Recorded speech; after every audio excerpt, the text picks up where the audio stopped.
This channel does not promote any violent, harmful, or illegal activities. All content provided by this channel is meant for an educational purpose only. এলাকায় এখনো একাধিক জায়গায় রয়েছে বোমা, দাবি তামান্নার মায়ের।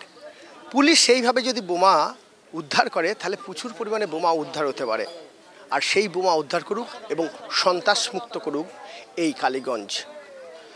গতকালকে এসেছিলেন বিজেপির সভাপতি সুকান্ত মজুমদার, আজ এলেন সিপিএমের সম্পাদক মোহাম্মদ সেলিম, পাশাপাশি এলেন সিপিএমের নেতৃত্ব। প্রত্যেকেরই দাবি যে আইনি সহায়তা করা, বিচার পাক তমান্নার মা।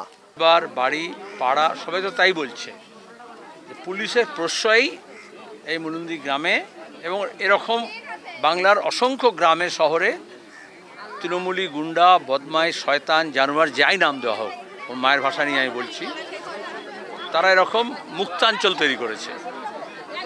পঞ্চায়েত নির্বাচনের সময় এরা হুমকি দিয়েছিল, বোমাবাজি করেছিল, পুলিশ কোনো ব্যবস্থা নেয়নি। ভোট চলাকালীন যেমনটা বললেন, নির্দিষ্ট অভিযোগ করা হয়েছিল, ইলেকশন কমিশনও দায়ী, রিটার্নিং অফিসারও দায়ী, পুলিশ প্রশাসনও দায়ী, সাধারণ প্রশাসনও দায়ী। তারা ইচ্ছে করে কোনো ব্যবস্থা নেয়নি। এবং নির্বাচনে যখন গণনা চলছে তার মধ্যে বিষয় মিছিলে কী আছে? একটা মিছিল ছিল না, কাগজে যেরকম খবরে বলছে মিছিল থেকে বোমা ছোড়া হয়েছে, তা তো নয়, বোমা ছোড়ার জন্যই মিছিলটা করেছে।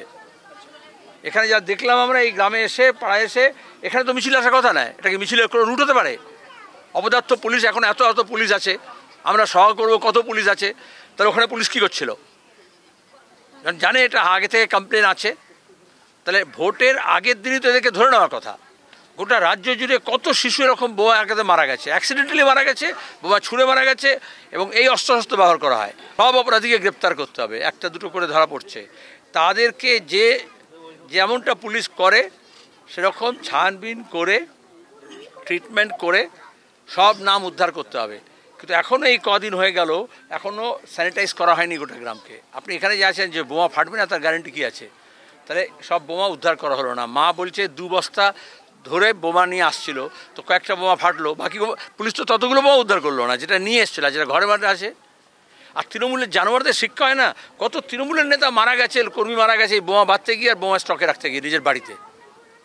আমরা চাই সব অস্ত্র উদ্ধার হোক, সব অপরাধী ধরা পড়ুক, তাদের উদাহরণস্বরূপ শাস্তি হোক, এবং এই গোটা এলাকাটাকে স্যানিটাইজ করা হোক, যাতে অবৈধ অস্ত্র এবং অবৈধ বোমা কেউ যাতে রাখার সাহস না পায়। এখন তো পুলিশ ধরছে, পুলিশের পর মানুষের আস্থা রাখতে হয়, কোনো পুলিশ নয়। এ পুলিশ ও পুলিশ, এ রাজ্যের ও রাজ্যের, রাজ্যের কেন্দ্রের পুলিশ। আমি জাত ধরেই বলতে পারি, পুলিশের জাতটাই এরকম দলদাস হয়ে যায়।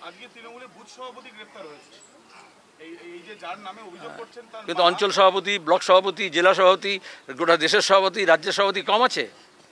ওদের তৃণমূল এরকম পদ অনেককে দিয়ে দেয়, আর তারা তো সব একটা বিপদ তৈরি করে। ল কলেজে দেখলে না দক্ষিণ কলকাতায় কে ধর্ষণ কে করলো? যাকে অভিষেক মমতার দায়িত্ব দিয়েছে ওই কলেজ পরিচালনা করার, সে ছাত্রনেতাও, সে আধিকারিকও, সে কর্মচারীও, সে আইনজীবীও, সে আবার পরিচালক মণ্ডলীও।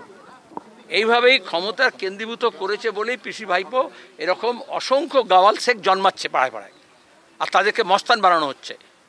একদিকে ওবিসি খতম করে দিচ্ছে, আর এরা সব ওবিসি নষ্ট শেখ, কিন্তু তাদেরকে ক্রিমিনাল বানানো হচ্ছে, স্কুল কলেজগুলো বন্ধ করে দেওয়া হচ্ছে। এ তো পরিকল্পনা, তৃণমূলের, মমতা ব্যানার্জির, RSS-এর পরিকল্পনা যে এই ধরনের লোকজনকে একটা ক্রিমিনাল কমিউনিটি বানানো হোক, আর তাদের টাকা দিয়ে, তাদের অস্ত্র দিয়ে, তাদের গণ্ডগোল দিয়ে ওরা সব রাজত্ব করুক, সেখানে দাঁড়িয়ে সোনা পাচার করুক, গরু পাচার করুক, বিস্কুট পাচার করুক, সোনার যা কিছু করতে পারে। এটা একটা শুধু বোমা নয়, তদন্ত এই জন্য ঠিকমতো করা দরকার আছে।